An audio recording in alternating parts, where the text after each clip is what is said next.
Olá, estamos iniciando mais um diálogo empreendedor. Hoje a nossa pauta, o meu convidado, é, ele tem uma grande importância no contexto da mobilidade urbana. E, inclusive, tem debatido aí temas que têm sido repercutidos no Economic News Brasil, muito importantes para toda a sociedade, que eu digo até por questão de sustentabilidade. Meu convidado é Dimas Barreira. Dimas, ele é presidente do Sindônibus no Ceará, né, que é o sindicato que congrega todas as empresas do transporte urbano. Dimas, ele é administrador e também diretor da empresa São José, que é uma empresa também de transporte urbano, em Fortaleza.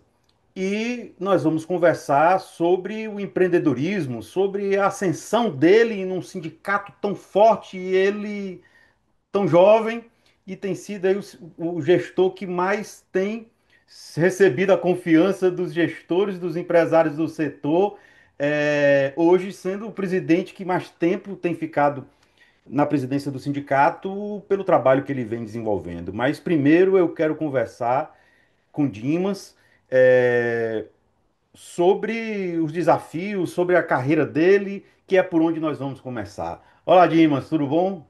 Bom dia, Jackson. Primeiramente, muito obrigado aí pelas suas gentis palavras, né? E muito obrigado por compartilhar comigo essa oportunidade, né? De fazer parte aí, de usar a sua seleta audiência, né? Para poder passar a nossa mensagem aqui, falar das questões importantes do setor.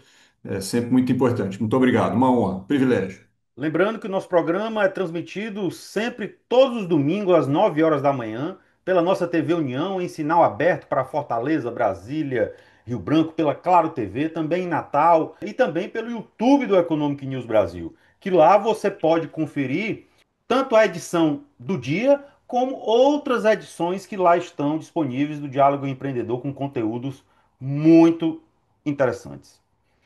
Dimas, eu quero primeiro começar aí saber como é que você, como administrador, enveredou pela área do transporte. Como é que Jackson, foi essa escolha? Porque é uma escolha, né? Porque é uma área muito sensível, né? Que envolve aí muita responsabilidade. E tão jovem. é uma escolha, de certa forma é uma escolha, mas ela meio que veio naturalmente para mim, por tradição, desde o meu avô. Meu avô sempre investiu nesse ramo, ele já tinha essa tradição na família. Eu tive várias experiências, nem sempre foi exatamente transporte de passageiros, desde que eu comecei a trabalhar, né, há um bocadinho de tempo já, 33 anos, mas quase sempre, pelo menos, ligado de alguma forma, né? Eu tive oportunidade de conhecer transporte de cargas, trabalhei no início.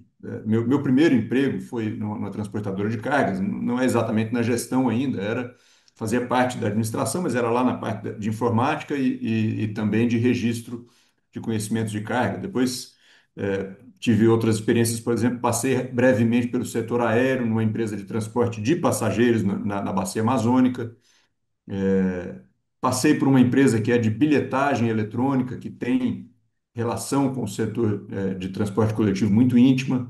Tive uma experiência numa retífica de motores, que tinha empresas de ônibus como cliente, enfim. Mas a maior parte do tempo foram empresas de transporte. E Fortaleza sempre foi um sonho meu, de alguma forma, eu sempre imaginei que eu seria fortalezense. Eu já morei em 6 estados diferentes do Brasil, várias cidades, mas a cidade que eu mais morei na minha vida foi Fortaleza, no Ceará. Então hoje eu sou mais fortalezense do que qualquer outra coisa, a despeito do nascimento em São Paulo, da família toda mineira. Então, de alguma forma, eu já fui sendo atraído para o Ceará e para virar transporteiro de carteirinha. É basicamente o que eu respiro. Não é um setor fácil, muitas peculiaridades, não é um setor que opera com regras de mercado, que é o mais comum, inclusive é tudo que a gente vê quando está na faculdade de administração, né? Sempre voltado para comércio, indústria. O nosso setor ele é transversal, ele atende a esses setores, mas é um setor meio, normalmente de um único contratante, né? No caso da minha empresa, a Prefeitura de Fortaleza. E no caso do Sindônibus, quando eu falo do Sindônibus, a gente representa também as empresas metropolitanas que são contratadas do Estado, mas é um serviço público de um único contratante. São regras distintas e cheias das suas peculiaridades. Nossa flor tem muitos perfumes e muitos espinhos, a gente precisa lidar com todos eles. Mas, Dimas, quando você entrou já na São José, você entrou em que setor? A São José, Jackson, é o fruto de uma ação que a gente fez no ano 2010, de uma incorporação, uma fusão, né, mais fácil de compreender, colocando dessa forma. A nossa empresa era a Via Máxima, era uma empresa familiar, eu, minha mãe, minha irmã, um tio meu, meu avô foi sócio também durante muito tempo, mas já não é mais há muitos anos.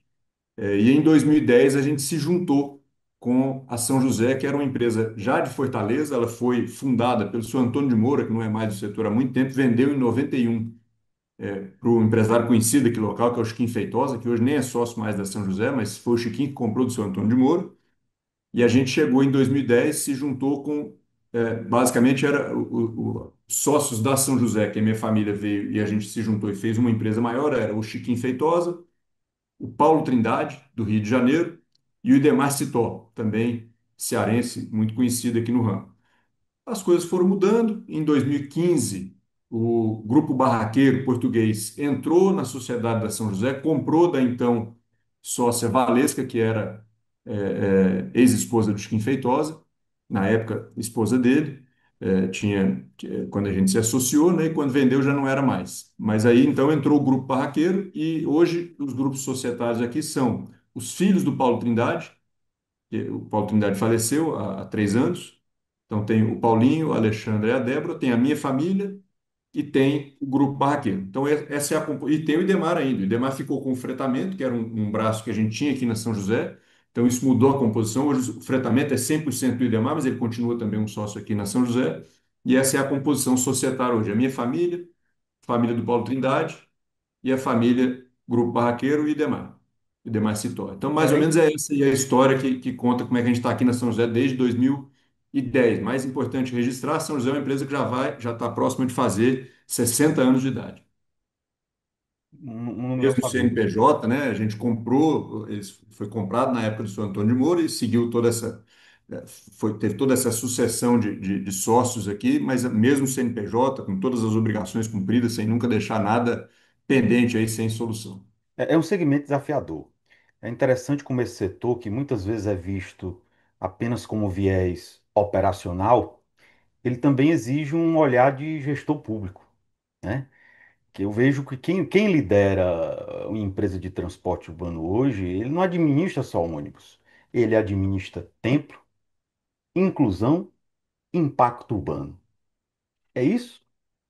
Jackson, essa é uma questão muito importante para mim, sabe? Eu sempre sinto muita falta, apesar de, obviamente, a gente ter que lidar com as coisas práticas, né, de maneira pragmática, tratar de tudo que precisa.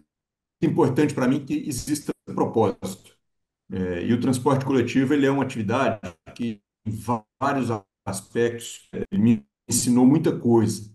Eu tenho uma atuação não só direta na empresa, né, como você sabe e mencionou, né, eu tenho uma atuação também classista, tanto na presidência do Sindiones, como diretor da nossa Associação Nacional das Empresas. Eu sou presidente do Sindiones desde 2011, atuo também no Conselho da NTU desde o mesmo período. Sou diretor da nossa Confederação Nacional, a CNT, e sou inclusive membro do conselho de uma ONG que eu me orgulho muito de participar, que se chama MDT, Movimento pelo Direito ao Transporte de Qualidade para Todos, que é uma ONG de participação da sociedade civil organizada, majoritariamente não são empresários, muito pelo contrário, é uma militância tem líderes comunitários, tem pessoas ligadas à pauta do transporte coletivo, muito voltada sempre à questão de sustentabilidade, no termo amplo, né? Não só meio ambiente, sustentabilidade de maneira geral, né? Na questão de toda a sociedade, como manter o serviço é, operando e cada vez mais atraindo pessoas, porque isso é bom para as cidades, é bom para a comunidade como um todo, né? Então, você tem que realmente sair um pouco dessa, obrigatoriamente, para lidar com o setor, eu precisei sair dessa caixinha só da operação e passar realmente a ter uma discussão do nosso valor, do nosso papel na cidade, e no Brasil como um todo também participo de todas as discussões importantes do setor, Isso amplia a minha visão sobre o setor, o valor que eu dou sobre o setor, e como eu disse, traz até ensinamentos que eu levo e extrapolo do setor. Por exemplo, eu defendo muito que o que é que nos diferencia de uma empresa qualquer de transporte? É que o nosso DNA, que a gente é transporte coletivo. Por que que isso é muito diferente? Inclusive, eu defendo isso como uma coisa que a gente pode ampliar. Utilizar recursos coletivamente é uma saída que deve ser mais explorada pelo mundo todo. Nós hoje temos questões, por exemplo, a questão ambiental, ela já está atrasada. Não sei se você sabe disso, mas eu aprendi isso há pouco tempo. Os impactos ambientais que a gente tem, tanto por questões naturais, que já aconteceriam de toda forma, mas também ampliados pela natural interferência humana, que é meio inevitável, mas ele entra numa marcha e ele tem uma inércia. Hoje, se a gente cessasse toda a interferência humana nas questões de emissões de gases, né, de alteração de temperatura e etc., a coisa não interrompe imediatamente. A gente continuaria tendo mais consequências até que comece a retornar. Só para você ter uma ideia, o descongelamento de um desses exemplos, o descongelamento de icebergs, que já vem acontecendo da calota, das calotas polares, né, do congelamento, desse gelo que vai derretendo e vai virando água, subindo o nível de oceano, essa coisa toda, ele libera uma quantidade enorme de gás carbônico. Então, à medida que a gente interrompe hoje, não necessariamente o processo de consequências para. Então, Entendi. utilizar recursos coletivamente é uma grande saída, é a menor pegada de carbono que pode existir para um deslocamento motorizado. A única forma de você deixar uma pegada de carbono menor do que você se deslocando coletivamente é se você tiver a pé ou de bicicleta. Se você estiver passando no seu carrinho elétrico, na sua motinha elétrica, você está deixando uma pegada de carbono maior do que quem está andando de ônibus. Então, nesse sentido, é que eu gosto de ampliar essa visão aí da importância do transporte coletivo para deixar essa lição para todo tipo de atividade que a gente tem, né? Atividade humana. Falando do elétrico, como é que isso tem sido visto pelas empresas, a adoção maior dos veículos, não falo nem só 100% elétrico, mas híbridos, né? Como hoje muitas empresas estão adotando caminhões, né, por outras, por gás, né, e aí vai. Como é que Uhum. o setor hoje vê isso, para ter menos dependência do combustível do diesel? Jackson, esse é um ponto bem controverso para eu falar sobre ele, tá? A minha resposta normalmente não é a esperada. Vamos lá. Primeiro, importante, eu acabei de declarar o quanto eu sou defensor da questão ambiental, né? Do quanto eu acho importante essa pauta. Porque eu vejo que ele seria um complemento. Na hora que você diz que no veículo, no transporte urbano, você assim, tem mais pessoas em um único veículo, é diferente de você ter vários veículos soltando gás, carbono, né? E, sem dúvida, Ok, sem mas se dúvida. você tiver o ônibus ainda híbrido, ou elétrico, sei lá, você ainda pode ter um app, não? Vamos lá, vou comentar. Isso é o que aparece ao primeiro olhar, mas tem um engodo aí, tem Uhum. uma mensagem, uma distorção que de alguma forma a maior parte do mundo comprou. Mas muita gente já está acordando. Se você olhar hoje, já tem várias políticas que tinham sido estabelecidas de evolução ao longo do tempo que estão sendo retroagidas porque começa a não fazer tanto sentido. Eu vou tentar falar aqui de maneira objetiva, mas não é tão fácil. Vamos lá.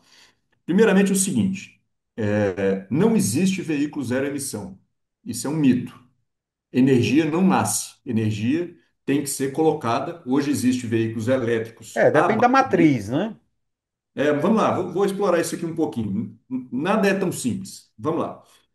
Primeira coisa importante entender é o seguinte: o que é consenso científico? Motor elétrico. Veículo elétrico é consenso, é tendência, ele vai penetrar de alguma forma, em algum momento, ele vai ampliar, vai se ampliar, vai estar presente na maior parte das frotas, se não em algum momento na totalidade. Por quê? Porque ele é muito mais eficiente do que o motor a combustão. O motor a combustão converte menos da metade da energia que a gente usa para fazer ele se movimentar, o motor elétrico converte mais de 90%. Isso são as perdas, tá? Nenhum motor é 100% eficiente, questões físicas, você tem perdas para fazer funcionar.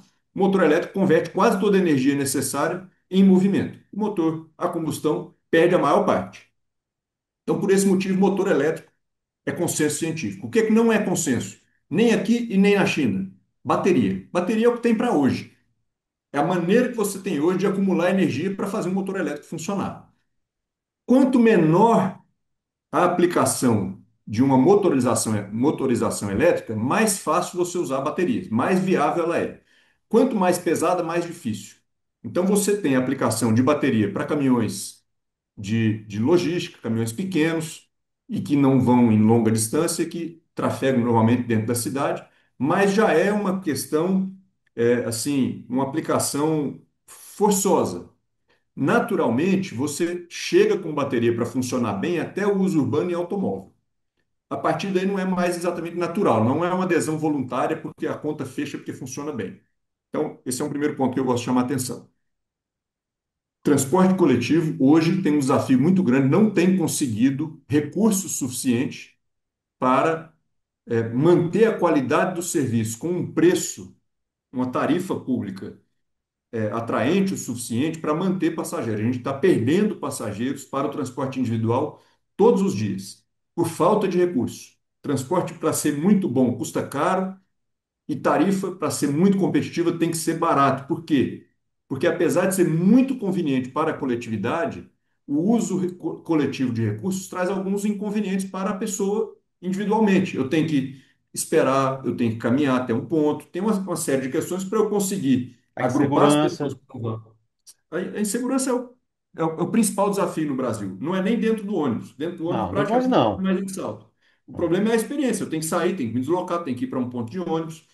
E tudo isso, hoje, é uma questão muito séria, né? Muito relevante. Então, eu não tenho conseguido ter recurso suficiente para manter as pessoas no transporte coletivo. Então, eu não posso ter como uma solução ambiental ampliar o custo do transporte coletivo, porque eu vou expulsar mais gente ainda para o transporte individual. Volto a dizer, é a menor pegada de carbono. Você quer uma solução imediata para baixar emissão de carbono por conta de transporte, fortaleça o transporte coletivo. A solução é imediata. Já o veículo elétrico, não é exatamente assim como parece. Vamos lá. O Brasil tem uma das melhores matrizes elétricas de produção de energia elétrica do mundo, certo? Disparado. Mas o que que eu chamo a atenção? Primeiro, emissão de gás carbônico, de dióxido de carbono, que é a principal preocupação ambiental, ela não é uma preocupação local. Não faz diferença se emite aqui ou emite na China ou emite em qualquer outro lugar. E 72% da emissão de dióxido de carbono do mundo não é outra coisa que não produção de energia elétrica. Então, mesmo aqui no Ceará, terra do sol e do vento, promessa de ampla disponibilidade de energias renováveis, a gente aqui ainda tem as nossas termoelétricas a carvão funcionando, dezenas. Ah, mas está diminuindo. Está não, está aumentando. Tem nova abrindo, tem uma nova para funcionar agora em Calcaia. Não está andando para trás. Por quê? Porque a demanda por energia elétrica é muito alta, só cresce, e você tem toda uma dificuldade de ter essa rede preparada para receber muita energia renovável, que é uma energia que varia. Estou tentando aqui encurtar essa conversa. Então você precisa de fontes de energia que estabilizem essa rede, que forneça ali perenemente a quantidade de energia necessária. O que que a gente tem apelado para usar? Carvão. Então, quando eu coloco uma nova demanda de energia elétrica na tomada, porque o ônibus elétrico ele não é carregado por combustível, mas ele é carregado na tomada. Eu estou pressionando as pontas dessa produção de energia, e como ela é uma demanda nova, eu estou trocando de abastecer a diesel para abastecer a carvão. Não faz sentido ambiental real. Quando você visita a China e vai entender a questão dos elétricos lá, eles dizem com muita clareza. O pessoal da nossa Confederação de Transporte teve lá há pouco tempo, foram lá a uma universidade que é a referência para essa discussão. E começaram a perguntar muito sobre essas questões ambientais, né? E o cara entendeu e falou: olha, vocês estão querendo saber se eu vou fazer uma defesa ambiental. Não vou. Não é essa a questão da China. A China tem dois grandes ganhos. Por que que é estratégico para ela os veículos elétricos? Dois grandes motivos. Primeiro, segurança energética. Nós não temos petróleo, nós temos muito carvão. Petróleo eu dependo do resto do mundo e eu quero diminuir a minha dependência do resto do mundo. Então, para você ter uma ideia, lá na China, que é onde tem a maior parte do parque a maior participação de veículos elétricos no mundo, não sei quanto é hoje, mas deve ser uma coisa já passando da metade, eles inauguram uma termoelétrica a carvão por dia.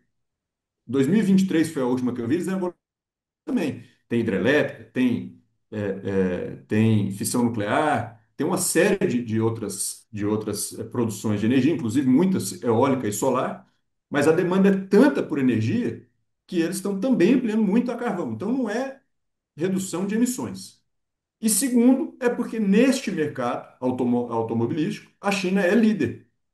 Então, quando o mundo adota essa mudança, imediatamente se essa é a tendência de um novo padrão, você está tirando da Inglaterra, França, todos os países que têm a indústria automobilística consolidada, Itália, e colocando a China em primeiro lugar. No automóvel com veículo a combustão, a China jamais seria em primeiro lugar por todo o histórico que as outras já têm. Então, a China tem esses dois interesses estratégicos e não é ambiental a questão.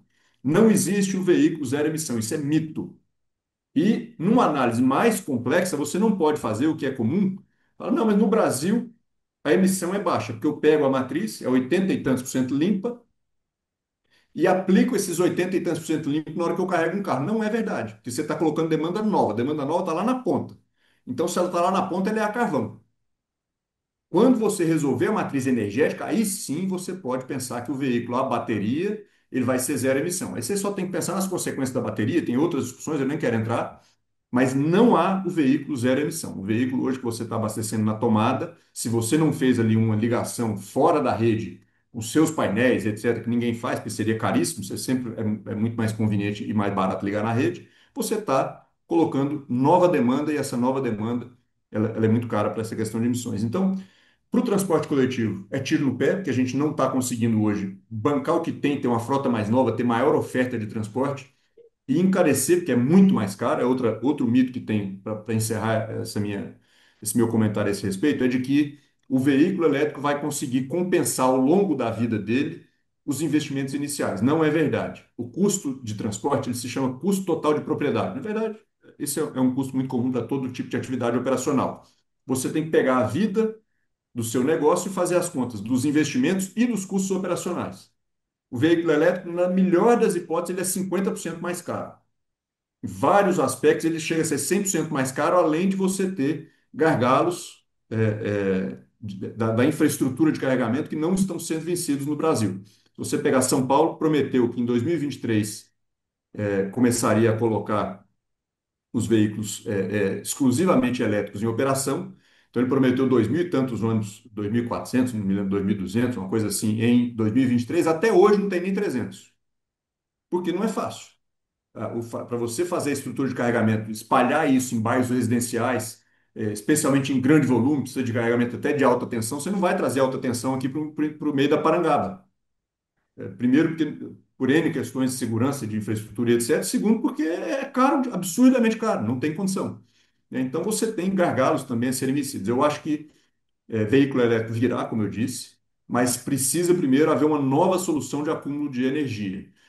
As baterias na geração atual não estão, como as pessoas pensam, evoluindo aceleradamente, já parou essa evolução há bastante tempo, estamos esperando novas gerações. Falam em bateria com grafeno, com nióbio, bateria com sal, que nem é tão boa, mas que você pode trocar mais vezes em prazos mais curtos. Mas as baterias que a gente tem hoje, íon lítio, conforme já existem, elas não estão mais evoluindo, porque tem um Temos um limitador. modelo híbrido em que você não precisa plugar, em que o próprio carro em movimento ele carrega e ele ajuda Na na geração. economia de É. combustível.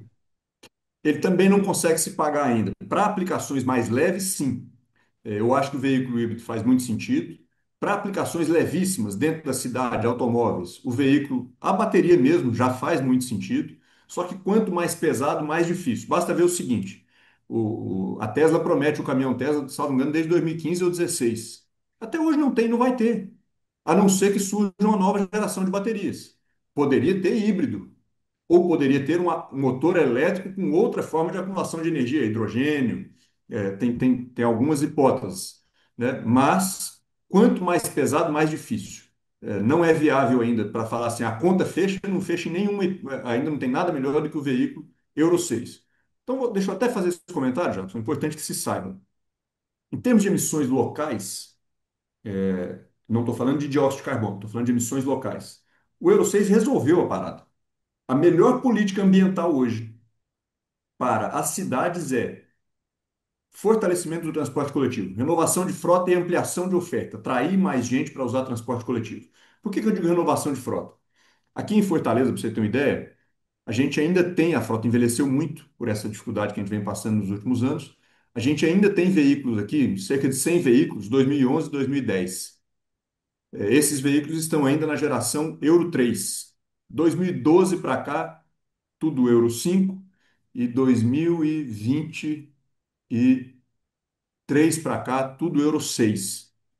As reduções das quatro principais emissões nocivas, elas são todas muito perto de 100%, quando você compara com o veículo lá da década de 90. Então, para você ter uma ideia, a que menos reduziu foi o monóxido de carbono, que não é meio um problema a céu aberto, é aquele que a gente vê no filme, às vezes, algum filme tem uma história da pessoa que coloca lá o escapamento do carro para dentro do carro para cometer um suicídio, por exemplo, né? Ou para cometer algum atentado, enfim. Esse é o monóxido de carbono, se ele ficar enclausurado. O monóxido de carbono é o que menos reduziu 90%. O principal vilão da emissão local, o material particulado, reduziu 98%. Então, política boa hoje chama-se renovação de frota. Tem que tirar carro velho da rua. Não só ônibus, como automóveis, caminhões, etc. Se você tiver hoje um veículo Euro 6 diante de 50 veículos do final da década de 90 que ainda circula aqui na rua, esses 50 caminhões leves que seja da década de 90 estão poluindo. Aliás, perdão, 50 veículos Euro 6 estariam poluindo menos do que um caminhão da década de 90 que ainda entra nas nossas cidades. Então, nós precisamos de uma política para impedir veículo velho. Essa é a ação imediata, rápida. E outra coisa importante que o Brasil tem, que é importante também compreender, como a gente disse, a matriz aqui no Brasil é bem mais limpa, né? Mas ainda aqui no Brasil, a gente emite mais para produzir energia elétrica do que para o transporte como um todo. A gente emite mais ou menos 17% da nossa emissão para produzir energia elétrica e 13% é para o transporte como um todo. Cargas, pessoas, automóvel, avião, tudo junto. 13% é a cadeia de transporte como um todo. Dessa cadeia de transporte, qual é o principal agressor? Automóvel. E a gente tem aqui a política que o Brasil é líder e explora pouco, que é o etanol. A nossa produção de cana, ela é limpa, diferente, por exemplo, da produção de etanol americana, que queima a Na cana. década de 90 queimaram o projeto. Pois é, aqui a gente hoje tira a cana sem queimar, tira a palha por cima, faz uma produção que consegue recuperar suas emissões quando você planta a cana de novo, e a gente não estimula, está aqui na mão. Está na mão, está pronto. A infraestrutura está toda pronta, os veículos são quase todos flex, e a gente estimula pouco. Então, assim, se houvesse compromisso real com a questão ambiental, tem muitas ações que seriam imediatas. Outra Ele coisa, tem oferece, por exemplo, em dinheiro. São Paulo, o combustível que mais eles estão usando lá é o álcool, porque é barato lá na região. E é uma solução prática. Está aí, está pronta, está na mão.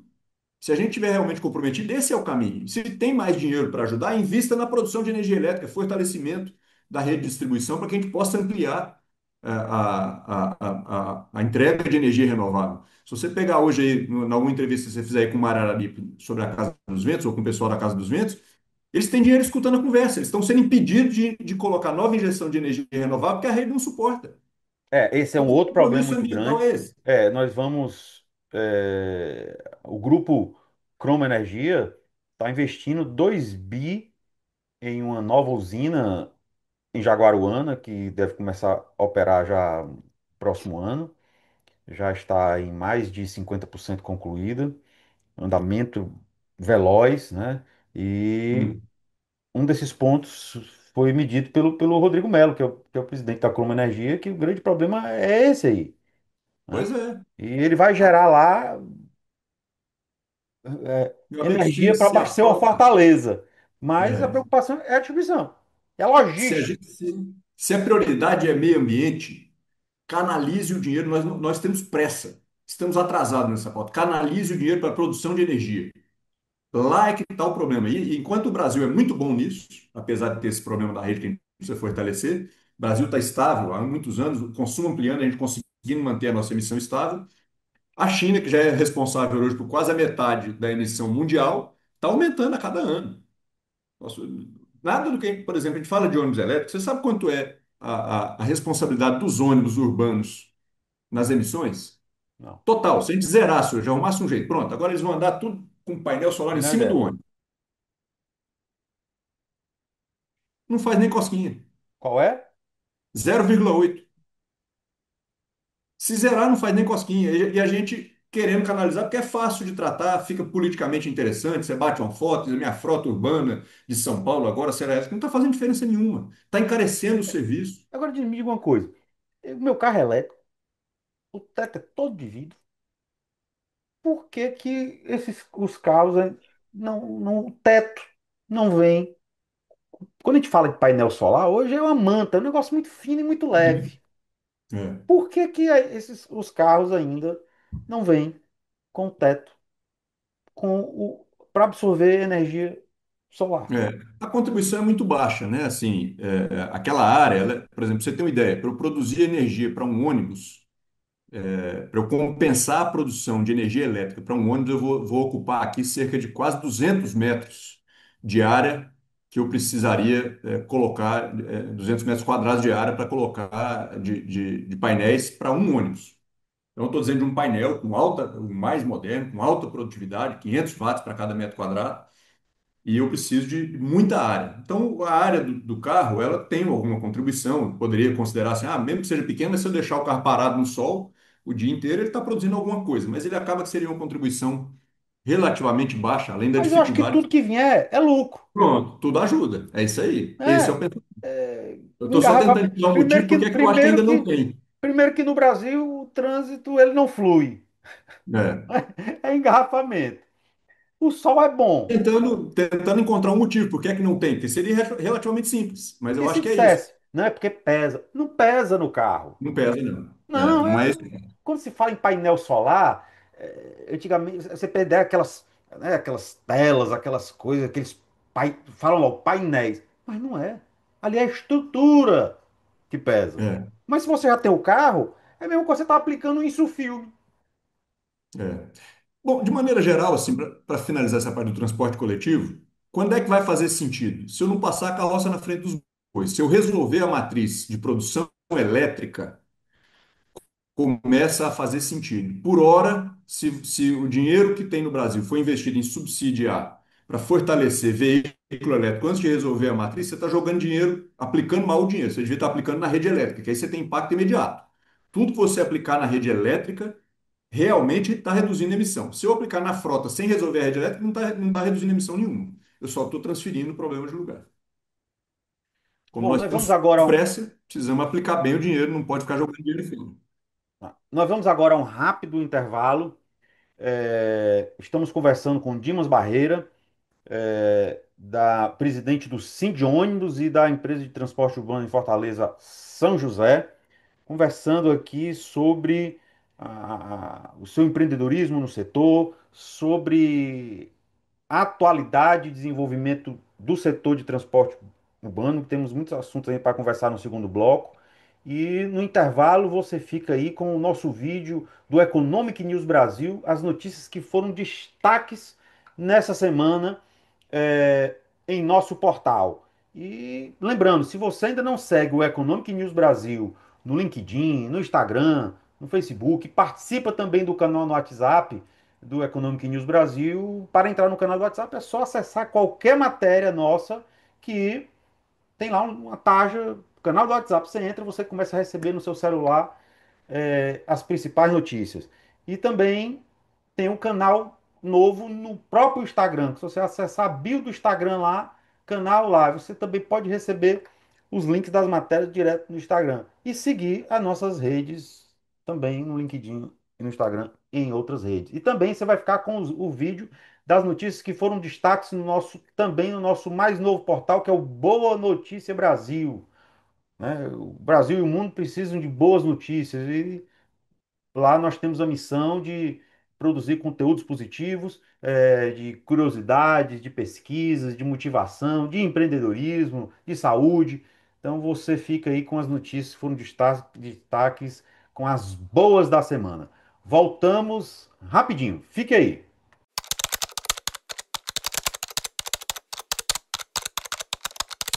Croma Energia no ranking GPTW 2025 é destaque em cultura organizacional. Auditoria na fatura do plano de saúde evita cobranças indevidas para empresas, diz BMS Consultoria Tributária. Honda HR-V 2026 é lançado em Fortaleza pela Nova Luz com novo design e tecnologia. Marcos Galperin deixa o Mercado Livre.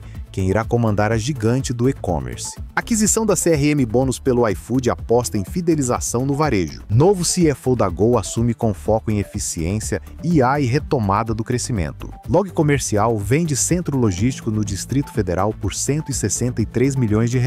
Resultado da Marco Polo no segundo trimestre de 2025 avança com exportações e margens robustas. Siga nossas redes sociais. A alíquota de importação de carros elétricos será elevada antes do previsto, confirma Camex. Resultado do grupo Air France KLM no segundo trimestre de 2025 supera expectativas do mercado. Citrosuco anuncia Mário Bertoncini como o novo CEO. Smurfit Westrock acelera investimentos no Brasil após fusão global de 31 bilhões de dólares. Resultado do Bradesco no segundo trimestre aponta lucro de 6,1 bilhões de reais e alta de 28,6%. São Carlos vende ativos de escritório por 837 milhões de reais. BTG Pactual compra HSBC Bank Uruguai e reforça estratégia regional. Lucro do Santander abaixo do esperado no segundo trimestre de 2025 e provisões em alta.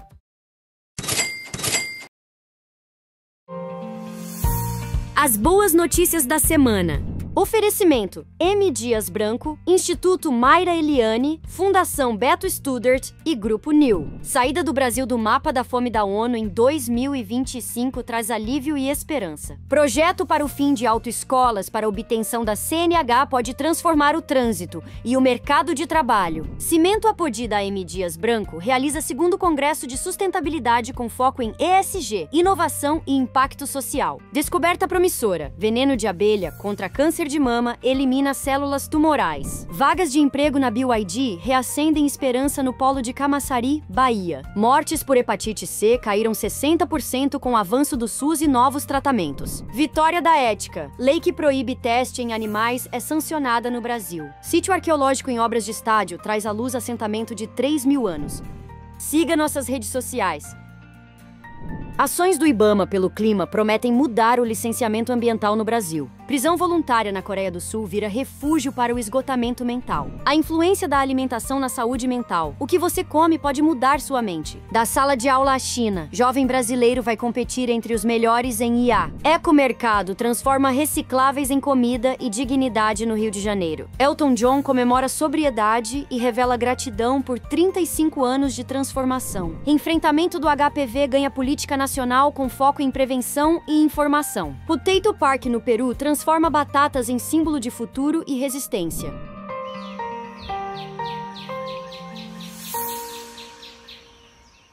Olá, estamos de volta com o nosso Diálogo Empreendedor. Se você não conferiu o primeiro bloco, meu entrevistado de hoje é Dimas Barreira.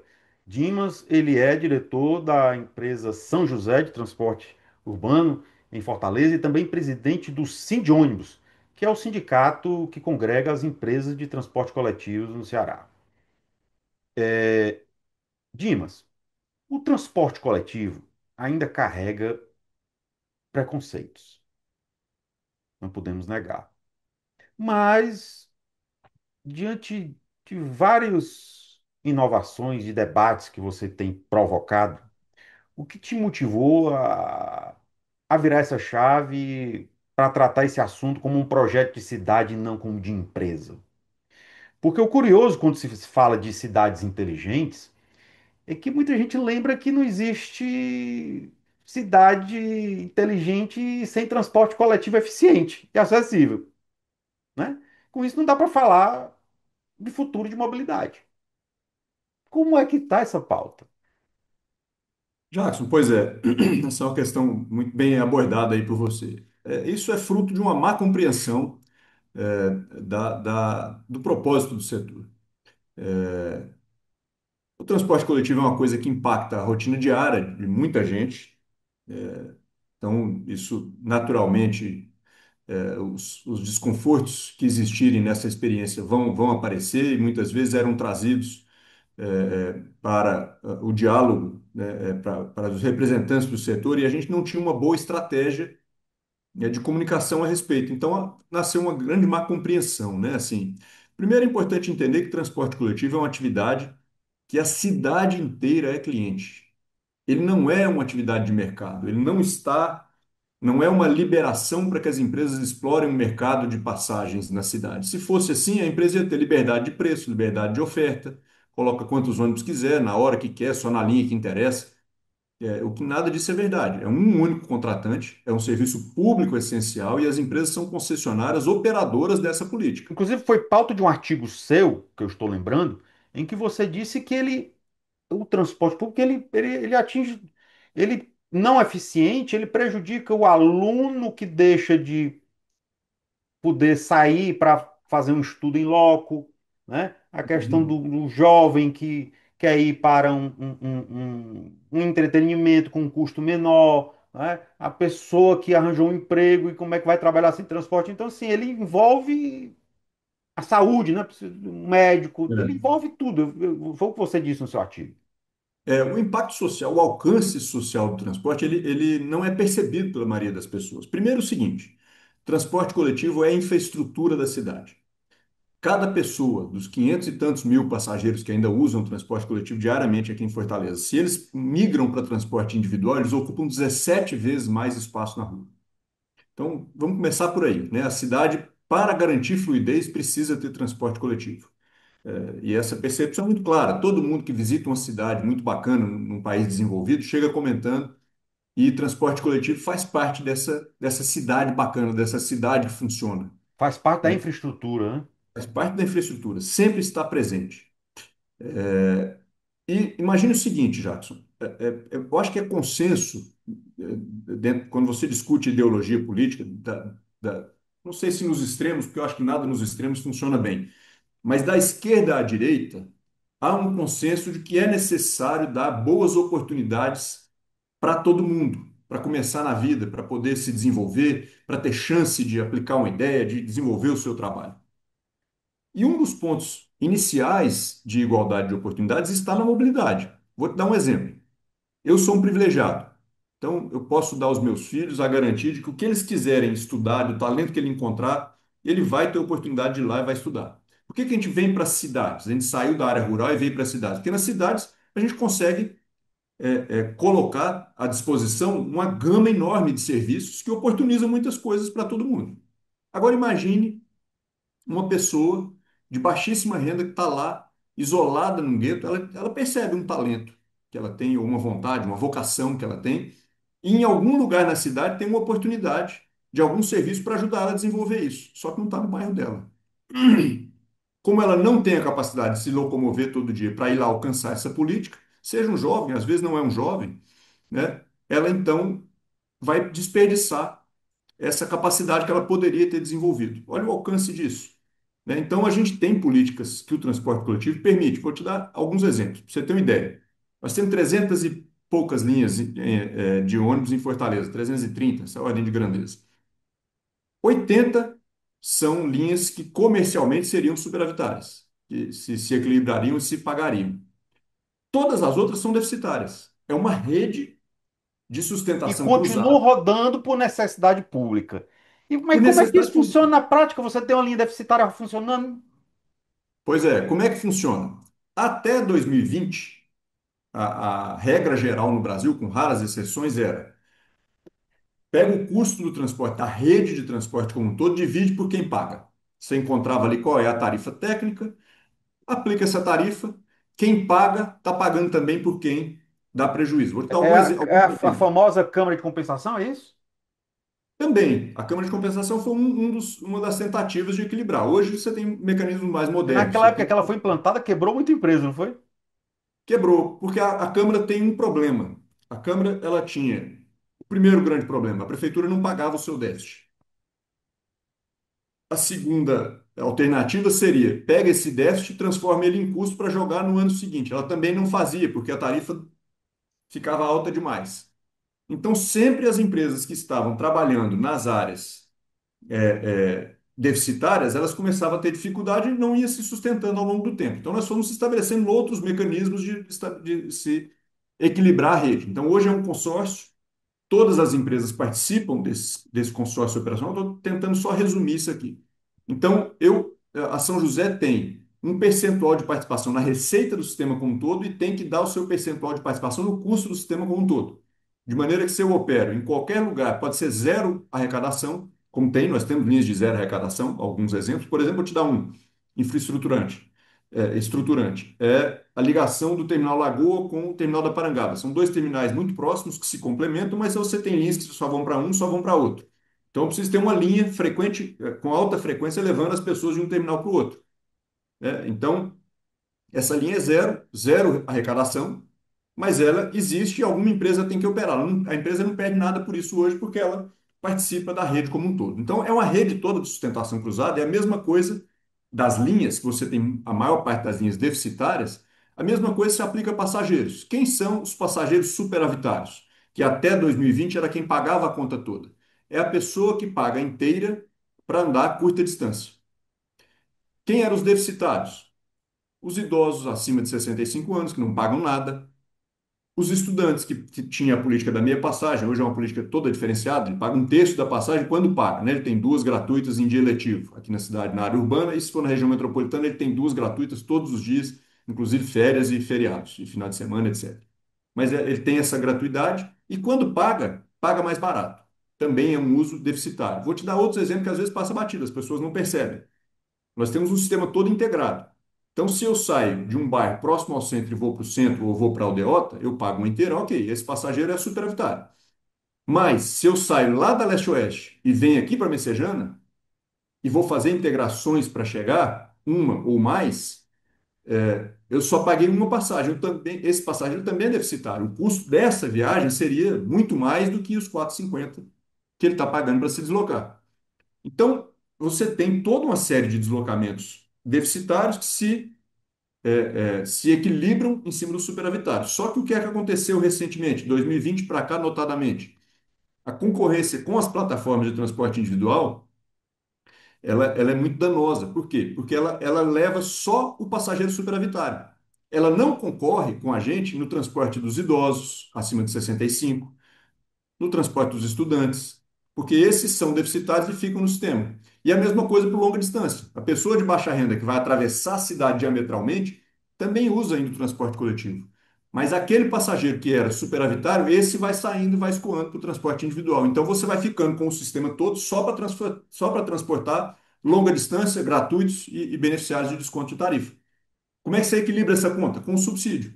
Então, o subsídio é a maneira que você tem de garantir que o transporte exista, que atenda especialmente as pessoas que dele dependem, ideal que pudesse atrair mais pessoas, mesmo que não dependam, optassem pelo transporte coletivo, né? Mesmo não dependendo só de tarifa. Isso aí já é comum no mundo inteiro, tá? No Brasil é que é da pandemia para cá. Mas se você for à Europa, em média lá, o custo, já há alguns anos eu vi isso, o custo por passageiro transportado na Europa era alguma coisa em torno de 11 euros. Talvez hoje seja um pouco mais ou menos por cabeça. Só que a pessoa não paga 11 euros. Ela vai pagar um valor público, que é uma política pública para Isso atrair as tem a pessoas. ver, que eu estou lembrando, de uma crítica sua que me chamou a atenção. A de que não se pode exigir do transporte coletivo o que não se exige das plataformas digitais. Que desequilíbrio é esse que a sociedade ainda não enxergou, Dimas? Jackson, as plataformas, elas chegaram, Esse especialmente em ponto países de sustentação cruzada aí é pouco compreendido, né?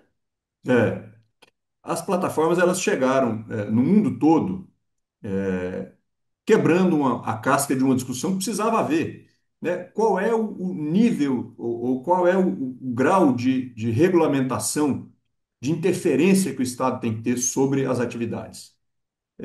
Se não aparecessem as plataformas, talvez até hoje a gente tinha só uma pequena quantidade de táxis disponíveis nas cidades, os preços teriam continuado subindo. Ela trouxe uma discussão importante.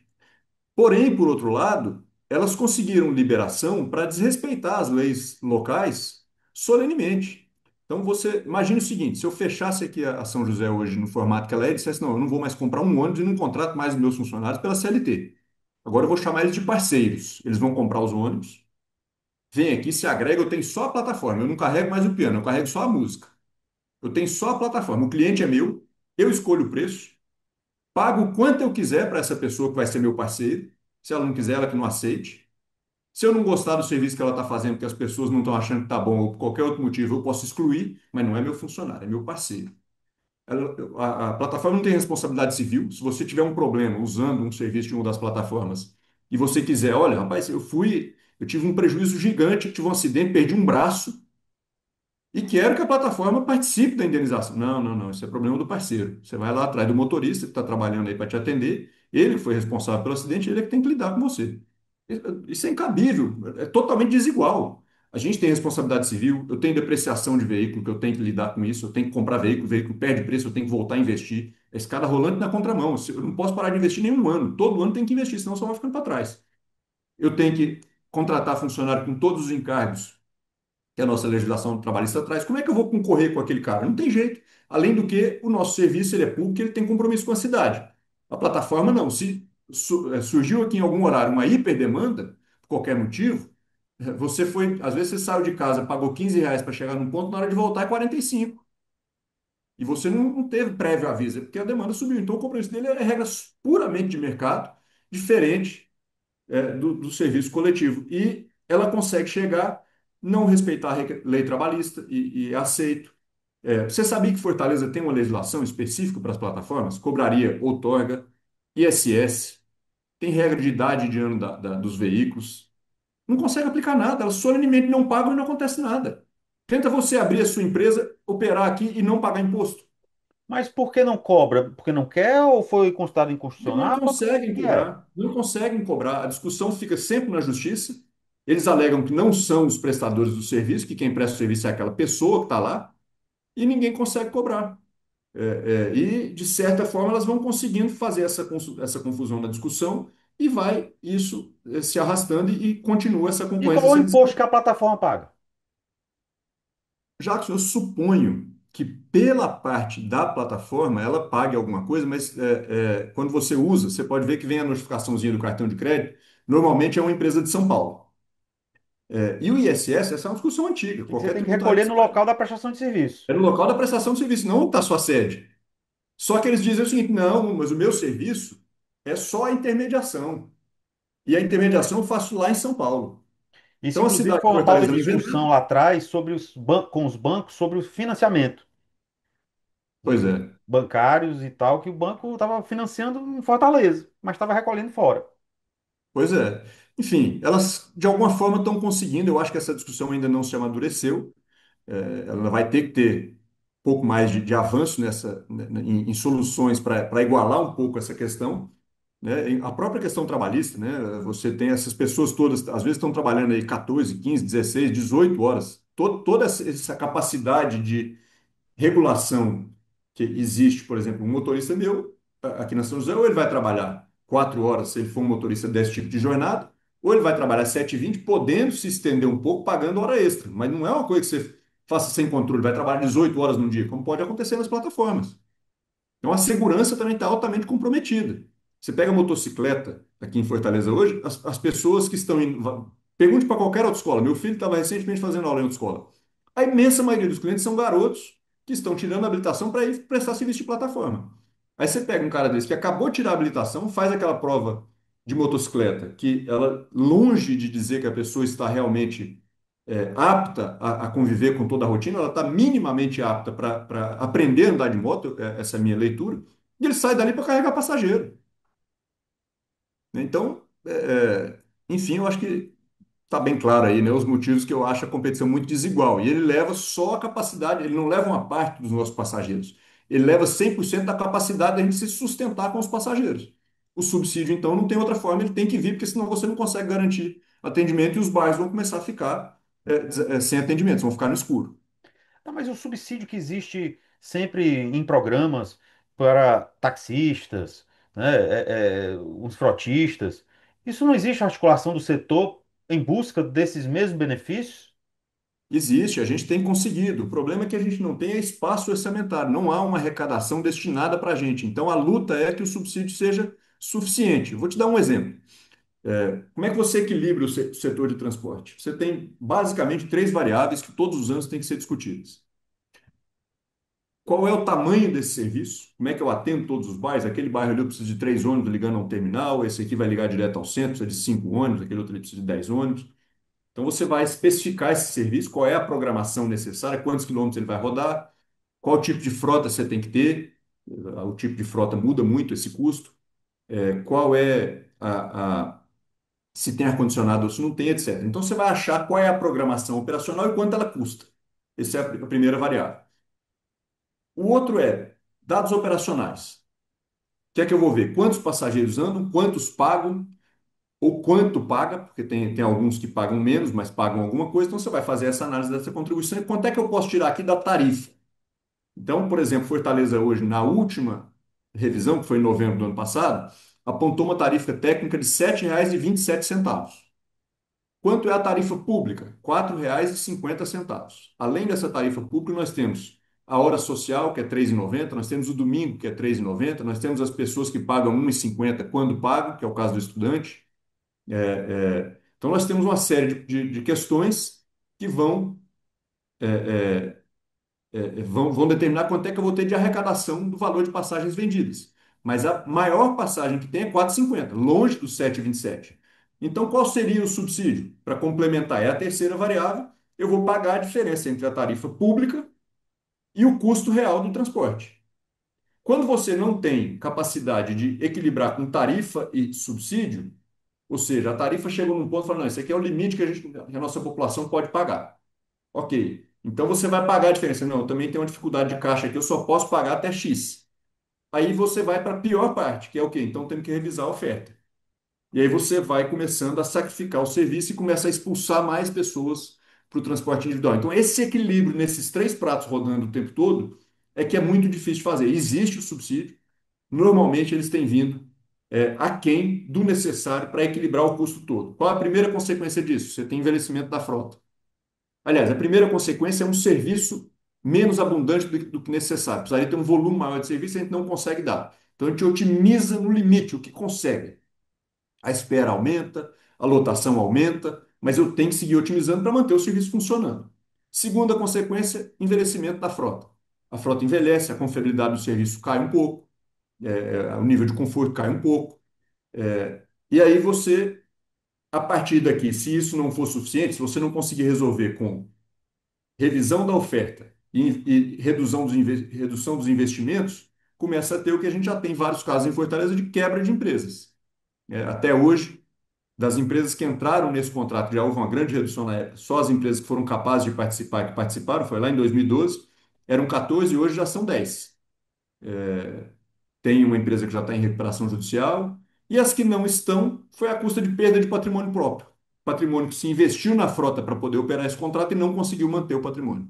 E algumas cidades têm adotado a ideia do transporte gratuito, em que ela banca o transporte para a população. Como é Uhum. que tem sido essa experiência nessas cidades? Como é que tem sido a adesão da população a partir do início desses programas? Essa discussão é muito interessante, Jackson. Eu acho que ela é, assim, ainda utópica para as grandes cidades do Eu Brasil. nunca vi um dado sobre isso, sobre a Vou adesão te da dar alguns população. Não aqui. adianta eu dizer que, que agora é gratuito, mas se a população não vai usar, né? Vou te dar alguns dados aqui interessantes. Ela é utópica, mas ela deveria ser, assim, um grande farol a nos inspirar, sabe? A nos guiar. É um caminho que você pode ir dando passos nesse sentido. Se você pegar aqui os dois exemplos muito próximos, Caucaia e Maracanaú. Por que que eu sempre uso Caucaia e Maracanaú? Tem também gratuidade no Eusébio, em Aquiraz. Mas eu vou usar Caucaia e Maracanaú porque são duas cidades relativamente grandes, que já tinha transporte coletivo estruturado, regulamentado, funcionando, contratado pela prefeitura, ambas tinham, e de repente implantou-se um tarifa zero. Tem diferenças nos modelos. Maracanaú foi escolhendo públicos que ela foi dando gratuidade, não é amplo, geral e irrestrito, ela escolheu públicos. Então lá são os estudantes, os índios, alguns bairros e o pessoal do cadastro único. Já Calcaia não. Calcaia, olha, eu não quero mais nem catraca. Chegou, pode subir no ônibus e pode usar. Então são dois modelos distintos. mas ambos multiplicaram o uso de transporte coletivo por mais de 4 vezes. Mais de 4 vezes. Olha o tamanho do alcance social. Aí você fala, poxa, e a oferta? Precisou aumentar 4 vezes? Não. Aumentou 40%, 30%, 40%, 50% no máximo. Esse exemplo se repete pelo Brasil todo. Tem mais de 100 cidades com Mas a tarifas. oferta, se tem alguém pagando, meu irmão, eu posso até quadruplicar. Não, mas eu digo assim, você ganha tanta produtividade que você não precisa aumentar ônibus rodando na rua na mesma proporção que sobe passageiro, porque você tira toda aquela ociosidade, você ganha uma Não, isso é um produtividade. dado muito importante, porque se adotasse a tarifa zero e dissesse, mesmo com tarifa zero, ninguém está usando transporte coletivo, tem algo errado. Pois é. Mas se E, na mostra que a verdade você adesão está tem. sendo grande, mostra a necessidade da mobilidade. O Brasil, aquela ONG que eu comentei, abraço para o nosso presidente, Getúlio Vargas, é o presidente do MDT. Um índice que se discute muito lá, se fala muito nele, é um índice muito usado na Europa e pouco usado no Brasil, chama índice de mobilidade. Quantas vezes por dia as pessoas saem de casa? Na Europa é 4, alguma coisa e no Brasil, historicamente, perto de 2, às vezes até um pouco abaixo. Você fala, poxa, por quê? O brasileiro tem menos vontade de sair de casa? Não, ele tem limitações. O transporte coletivo, que ainda é a alternativa única, que tem compromisso com universalidade, com ter um custo baixo para ser o mais acessível possível, ainda assim ele é 15 a 20% da renda das famílias, esse custo. É muito relevante. Então, se você pegar Calcaia, você vai ver alguns relatos, alguns depoimentos muito interessantes. Primeiro, um chocante. Um cidadão de Calcaia, cidade que tem ali o Cumbuco, que nunca tinha ido à praia. Eles encontraram esse relato lá. Outro interessante, eu sempre discutindo isso no setor, entendi o excluído do transporte era aquela pessoa que não tem um benefício para ela, não é um estudante, não tem um benefício, mas está desempregado, baixa renda e não consegue pagar a passagem. Para mim, esse era o excluído. A pessoa que está empregada, que o empregador dá para ele o vale transporte, eu já não considero exatamente um excluído. Mas, ouvindo o pessoal de Calcaia, alguns relatos que veio de lá, e Maracanã também teve alguns desse tipo, algumas coisas chamam a atenção. Veja, eu talvez não fosse um excluído, certo? Eu tenho lá meu vale transporte, por exemplo. Só que eu não passava, por exemplo, para cumprimentar minha mãe. Hoje eu posso passar, cumprimentar minha mãe, dou um beijo na minha mãe, converso, vejo como é que ela está, depois eu vou para o trabalho. Isso no caso de Calcaia. Vou dar outro. Eu moro aqui perto, mas eu não podia almoçar em casa. Agora eu vou almoçar em casa. Eu, como privilegiado, nunca tive essa limitação. Se eu tinha vontade de almoçar em casa, eu ia almoçar em casa. Mas para as pessoas nem sempre é assim.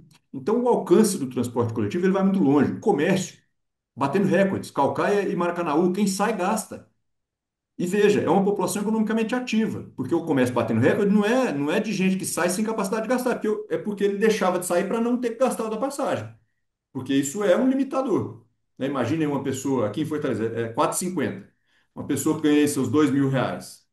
Ela não vai sair sem ter exatamente nenhum motivo para sair de casa para gastar R$ 9 para ir e voltar a algum lugar, se ela não tiver um motivo real, porque R$ 9 todo dia dá praticamente R$ 300, né? Então, é pesado para ela. Agora, se eu tenho uma política de super barato ou gratuito, porque o tarifa zero não precisa ser sempre zero, você pode dar passos nesse sentido, a tarifa pode ser menor. No caso de Fortaleza, por exemplo, como eu já relatei, a tarifa seria R$ 7,27, ela é 4,50, porque o subsídio ajuda. Não é tarifa zero, mas é um passo nessa direção. O Né? setor Então, público tem que enxergar que é a mesma forma quando ele vai atrair uma empresa, né? Uma indústria que ele concede subsídio, concede terreno, concede isso, é, aquilo outro, porque ele sabe que ele vai ganhar lá na frente. exato. Bom, Então, assim, o eu transporte é acho. uma coisa, se ele ceder, ele sabe que ele vai ganhar lá na frente no comércio, ele vai ganhar na geração de emprego, ele vai ganhar Acidente, redução de acidente de trânsito está na caríssimo qualidade aqui de em vida da Fortaleza. população, que isso é, Qualidade de eu acho vida. que é um ponto mais importante. Enfim, tarifa zero para o Brasil é um ponto polêmico. O Brasil é um país pobre, com recursos escassos, nós temos muita coisa a fazer, um país em desenvolvimento. Então, realmente não sei se tarifa zero é exatamente uma política que se possa pensar de maneira universal, a não sei que a gente criasse uma O fonte zero é o própria de quase financiamento. zero. Pois é, mas assim, com alguma participação do usuário, que eu acho que sempre é importante, dá para ser melhor, dá para a gente financiar um serviço de mais alta qualidade, mais alta frequência, um volume maior de oferta, com uma frota mais nova e um preço público menor. Isso é o que a Europa já faz há muitos anos. Se for em Lisboa hoje, você vai pagar 30 euros mensais para usar o transporte público à vontade, metrô, ônibus, quantas vezes precisar ao longo do mês todo.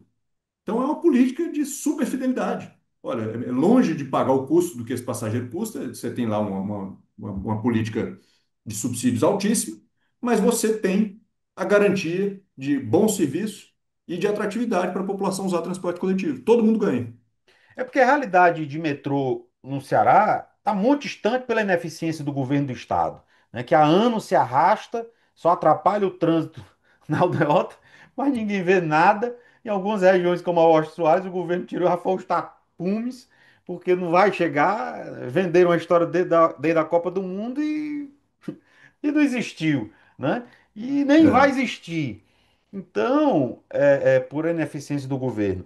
Então, assim, só tem essa solução. Metrô, E, Jacques, é uma discussão difícil, sabe? Metrô é muito é, caro. e O você Estado, também você tem sabia que investido. Fortaleza vai ter, quando encerrar agora essas últimas ampliações, por incrível que pareça, a gente acha realmente é muito pouco, né? Mas vai ser ainda a maior, rede do Nordeste. Porque é muito caro, é muito difícil, uma cidade com menos de 5 milhões de habitantes conseguir justificar metrô, o custo de metrô, para você ter uma ideia, por passageiro, ele é de 20 a 50 reais por passageiro transportado. Fora a infraestrutura, que é caríssima. Então, a solução para cidades de médio até 5 milhões de habitantes, até uma cidade grande, majoritariamente sempre será ônibus e combinado com mobilidade ativa, com alguma caminhada, com bicicleta. Essa é a grande solução. Não, e outra Para a gente, coisa, o retorno o resultado é imediato. é imediato, está pronto, né? Você não precisa de infraestrutura. E quando você fala, por exemplo, olha bem, veja a diferença. Se eu falo 20 reais por passageiro transportado num sistema de trilho qualquer, eu não estou considerando aí o investimento. Eu não estou considerando investimento em trilho, nem estou considerando investimento em maquinário, nada disso. É só custo operacional. Quando eu falo ônibus 727, é com os investimentos, é com os ônibus. Então, assim, é muito prático. Você faz uma concessão, ela se aplica, o custo de sustentação que o subsídio vai ter que entrar é muito reduzido e você consegue dar um serviço que realmente poderia atender bem a todas as cidades. Eu não estou falando só de Fortaleza, estou falando de maneira ampla, né? Não se pode mais vender sonho, tem que trabalhar hoje. É isso aí. Mas você tem trabalhado também, estamos chegando aqui ao final, faltam 8 minutos para encerrarmos, é, projetos como o Top Base, mas, né? Como é que tem Uhum. sido esse projeto que ele visa qualidade, né? Já uma pegada diferente? É. Jackson, esse projeto é uma experiência. A gente tentou aqui vários formatos já, a gente vem tentando várias formas de tentar ver se consegue viabilizar um serviço com uma regra um pouco mais de mercado. Ele é dentro do nosso contrato de serviço urbano, mas ele é assim, ele não tinha nenhuma perspectiva de a gente conseguir fazê-lo se equilibrar de fato, economicamente. Então, o que que a gente tratou com a prefeitura? Olha, a gente começou ele em 2019, lançamos em dezembro de 2019. Mal sabíamos nós, né, que nesse mesmo momento estava sendo lançado, escondido lá na China, um vírus que ia, em plena decolagem, tentar nos abater. Porque em março de 2020, poucos 3 meses depois, já havia lá os primeiros isolamentos, né, sociais e tal, e com todas as consequências. Mas a ideia era a gente tentar fazer um transporte que una a modernidade dos aplicativos, transporte sob demanda, ele não tem linha, não tem horário, não tinha nada disso, né? E usa as plataformas para atender as pessoas só com um grande diferencial, que é o nosso DNA, é coletivo. Então, o objetivo daquela plataforma é toda uma inteligência diferente das plataformas de transporte individual para tentar aproveitar as viagens. Se o Jackson pediu uma ligação de A para B e o Dimas vai pedir uma ligação que parte ali próximo do meio da sua viagem e vai um pouco adiante do seu ponto B, o sistema vai tentar identificar isso e aproveitar o recurso dessa viagem. Então, ele tenta fazer das viagens individuais viagens coletivas. E a segunda forma dele ser coletivo era que você pode fazer um chamado, eu vou dar um exemplo aqui, eu chamei de ponto A para B, deu 15 reais a minha viagem. Mas eu posso acrescentar quantas pessoas eu quiser até o limite de 13, que é o que cabe nos veículos, e vai pagar um adicional fixo mais barato, por exemplo, a preço de hoje, R$ 4. Então eu colocava várias pessoas no mesmo chamado. E aquela viagem de R$ 15, vamos supor que eu coloquei mais 9 pessoas, foi uma viagem de 10 pessoas, eu vou pagar 15 mais 9 vezes 4, 36, eu vou pagar R$ 41, R$ 51 para 10 pessoas. Deu R$ 5,10. Fica econômico para quem anda e ambientalmente muito, muito interessante, porque todo mundo está ali aproveitando aquele recurso daquela viagem. Qual é o grande desafio? Concorrer com as plataformas, aquilo que a gente falou, né? Esses veículos eu tenho que comprar um veículo caro, eu tenho que arcar com a sua depreciação, eu tenho que contratar um motorista, pagar os custos indiretos, os encargos que tem trabalhistas sobre essa contratação. Eu preciso lidar com tudo isso que a plataforma não tem que lidar. Então, a plataforma limita a minha capacidade de cobrança, porque eu tenho que concorrer diretamente com ela, mas ela não tem o mesmo ônus que eu. É aquela história, é como se eu estivesse tentando correr uma maratona com alguém do meu lado de tênis e eu com uma bola de ferro amarrada na canela. Então você tem essa dificuldade. A gente tentou, o nosso diferencial era essa parte coletiva. Esse primeiro modelo não funcionou. A gente começou com 8 veículos, foi expandindo, chegou a operar 44 veículos numa área já ampla da cidade, e não conseguiu atingir ponto de equilíbrio. A gente atingiu poucos meses um equilíbrio só operacional, nunca remunerando também os investimentos. Aí a gente começou a tentar pivotar, né, que é a linguagem comum aí Isso aí, das mudar logo. startups. A gente começou a tentar fazer mudança. Tentamos reduzir a área, mudar a forma de chamar, mudamos todo o esquema operacional, não era mais esquina a esquina, não tinha caminhada, buscava na porta. A gente foi fazendo tudo. Por último, agora ele está operando numa determinada região, tentando fazer em torno de um corredor, e tem sido difícil. A gente não está conseguindo chegar a uma sustentação, infelizmente. Então, ele é um serviço que ele é isso, ele é um laboratório para a gente ficar tentando fórmulas de ocupar esse espaço das pessoas que não estão mais usando somente o transporte coletivo, que a maioria desses clientes usam os dois. Eles usam o transporte coletivo, mas de vez em quando usam sob demanda. Mas a gente não está conseguindo manter Eu me o lembro quando ele serviço. começou lá atrás, que ele começou sendo operado pela Guanabara. Uhum. Hoje, ele não Ele daria. é das Porque empresas quando ele urbanas começou com a hoje. Guanabara, ele seguia uma linha normal, ele parava nas paradas de ônibus normal, É. né? Hoje Na ele não. verdade, nessa época da Guanabara, ele chegou a ter 17 linhas, mas não se sustentou. No final, estava sendo operado pela Via Urbana, ligava, a última linha que ele não operava chamava de Intershoppings, né? Mas também já estava fadada ao fim. E aí a gente foi para essa nova estratégia, mas não era essa mesma operação, é serviço seletivo, semelhante nesse sentido, é uma categoria de serviço de transporte da cidade, mas pelo contrato que a gente tem atual, então todas as empresas urbanas são donas dessa operação e investiram nessa operação que a gente está fazendo de tudo, tentando achar um modelo que ela possa se viabilizar. Eu me lembro que eu tinha um escritório na Costa Barros e ele parava quase na frente. E às vezes eu tinha um assunto para resolver no centro, eu pegava o outro barro. É. Eu, não- Não, o eu top assim, ele economizava super bem estacionamento, avaliado, ia inclusive. com conforto, ar-condicionado direitinho, É. sem O top estresse. ele tem atributos que as plataformas não conseguem dar. A gente tem motoristas treinados, selecionados, tem dono, tem empresa. Se tiver um problema, você tem uma empresa para procurar. Nós temos câmera de segurança em todos os veículos, ar-condicionado, tomada USB, não cancela a viagem, né? Então você tem uma série de questões que são convenientes em termos do individual e é muito conveniente para a cidade por ele ser coletivo. A gente justamente foi esse o nicho que a gente tentou está tentando, né, ocupar com o top. Mas, infelizmente, é uma operação muito difícil de conseguir fazer que ela se sustente. Tem muitas iniciativas no mundo, não iguais às do top, nós temos as nossas diferenças, mas todas enfrentam essa mesma dificuldade. Concorrer com as plataformas é muito difícil, porque elas têm uma leveza que qualquer empresário local não consegue ter. Bom, Dimas, estamos chegando ao final do nosso programa. Foi muito boa essa nossa conversa, porque nosso telespectador deu para ver e entender como você trata esse assunto com firmeza, que você trata esse debate, né? E diante disso, eu vejo que você tem algum propósito. Aí eu te pergunto, minha última pergunta.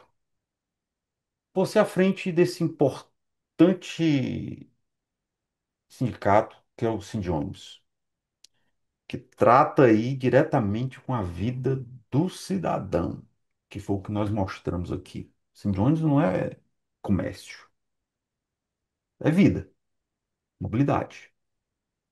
Qual o legado que você quer deixar para as próximas gerações? Primeiramente, reconhecer aqui e te agradecer o privilégio de poder participar. Você tem uma linha de comunicação muito diferenciada, uma linha prática, econômica e positiva, né? É realmente um prazer poder estar aqui com você e registro aí meus cumprimentos por essa sua linha de comunicação. E com relação ao legado, eu diria que eu vou te dizer que meu maior orgulho vai ser se eu achar que eu consegui deixar um novo entendimento para qual é o papel do transporte coletivo na cidade. O transporte coletivo é preciso ser melhor compreendido. As pessoas, os formadores de opinião, de maneira geral, muitas vezes não usam ou usam muito pouco. E mesmo que se usasse, não alcança muitas vezes essa mensagem. O transporte coletivo é um serviço que ele atende a cidade toda. Todas as pessoas são clientes do transporte coletivo, mesmo quem não usa, porque ele é, além de uma ferramenta social importantíssima. Pra você tem uma ideia, só portador de deficiência, pessoa com deficiência carente em Fortaleza são 50 mil atendidos gratuitamente pelo transporte coletivo. Qual outra ferramenta ia alcançar esse pessoal?